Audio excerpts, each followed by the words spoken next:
Assalamualaikum warahmatullahi wabarakatuh. Alhamdulillah alladzi bi ni'matihi tatimmus shalihat wa bi rahmatihi tatanazzalul barakat. Wassalatu wassalamu ala nabiyyina Muhammadin sallallahu alaihi wasallam as-sayyid as-sadat wa ala alihi wa sahbihi ahlul fadaili wal karamat. Amma ba'du, subhanaka la ilma lana illa ma 'allamtana innaka antal alimul hakim. Rabbi shrah li sadri wa yassir li amri wahlul 'uqdatam min lisani yafqahu qawli. Allahumma asbahna ala fitratil Islam wa ala kalimatil ikhlas wa ala dini nabiyyina Muhammadin sallallahu alaihi wasallam wa ala millati abina Ibrahim hanifan muslima wa ma kana minal musyrikin. Bapak Ibu hadirin jamaah salat subuh rahimakumullah. Kita melanjutkan pelajaran kita kitab Al-Kabair, yang pada pagi hari ini kita sampai pada Al-Kabiratus Saminata Wassalasun, dosa besar yang ke-38, yakni at-ta'allamat dunya wa kitmanul ilmi, menuntut ilmu untuk motivasi dunia, dan kitmanul ilmi, menyembunyikan ilmu. Nah, ini tentu ancamannya kepada para ulama, orang-orang yang berilmu. Sesungguhnya Islam itu tidak mendikotomikan antara ilmu umum dengan ilmu agama, karena semua ilmu itu adalah minallah, dari Allah sebagai zat yang al-alim, yang maha berilmu.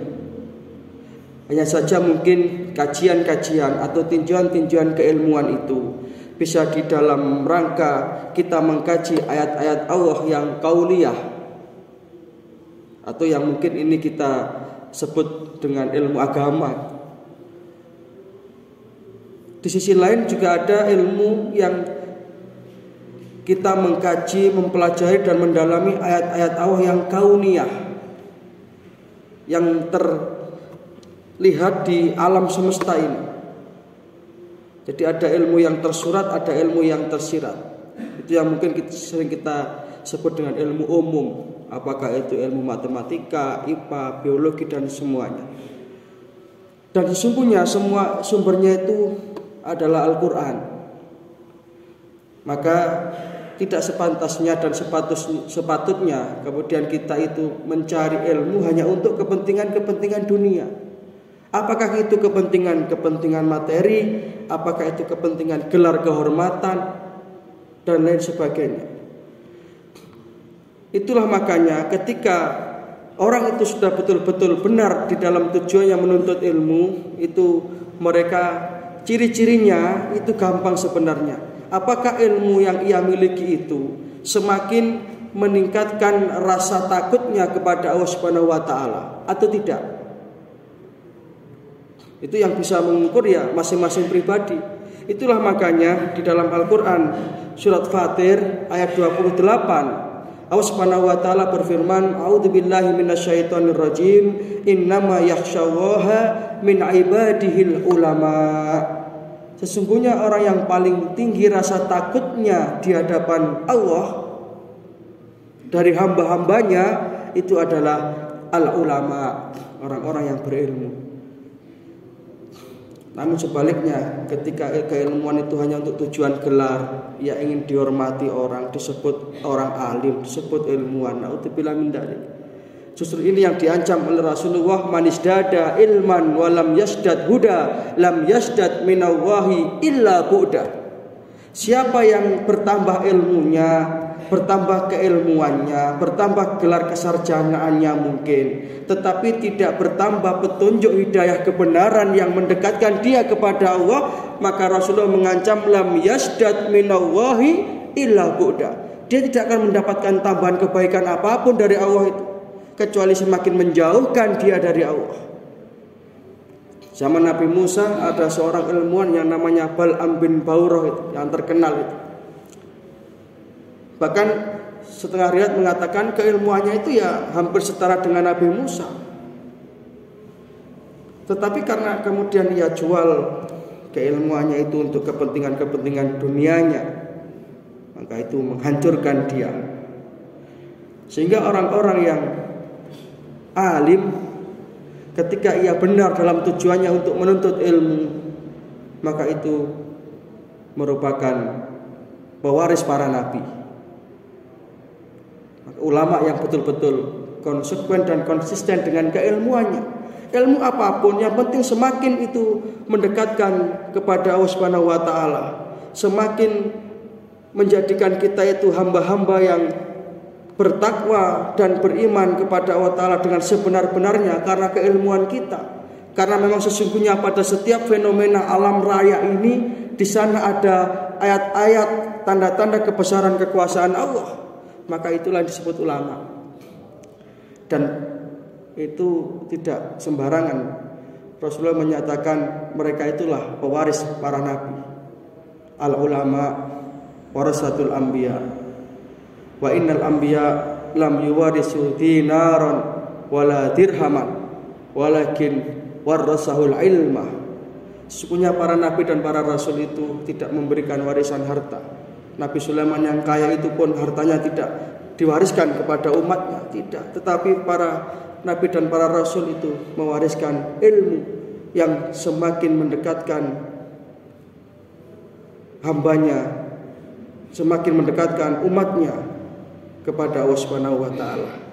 Maka para jamaah rahimakumullah, sesungguhnya orang-orang yang takut kepada Allah, kata Ibnu Abbas di dalam beliau menjelaskan ayat ini, Ibnu Abbas mengatakan yuridu innama yakhafani min khalqi min man alima jabaruti wa izzati wa sultani. Ini penjelasan Ibnu Abbas terhadap ayat innama yakhshawaha min ibadihil ulama.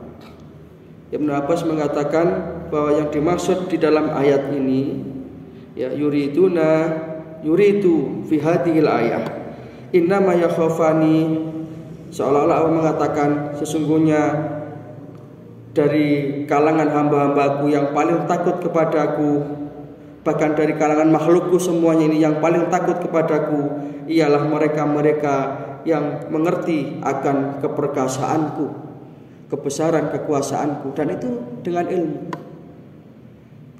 Maka yang pertama kali harus kita ilmui itu adalah ilmu ma'rifatullah, mengenal Allah. Dalam kajian ilmu tauhid itu ada kata-kata awalu wajibin ala kulli insan.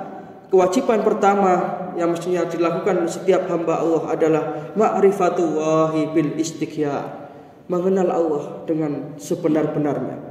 Disinilah pentingnya kita itu belajar ilmu tauhid.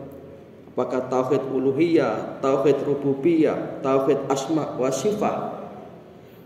Sehingga kita akan bisa ma'rifatullah, mengenal Allah, mengenal keperkasaan kekuasaan Allah, mengenal wa izzati, mengenal kemuliaanku, wa sultani, dan kekuasaanku. Kalau sudah seperti itu maka tauhid orang itu mantap. Dan ini dengan ilmu, ini dengan ilmu.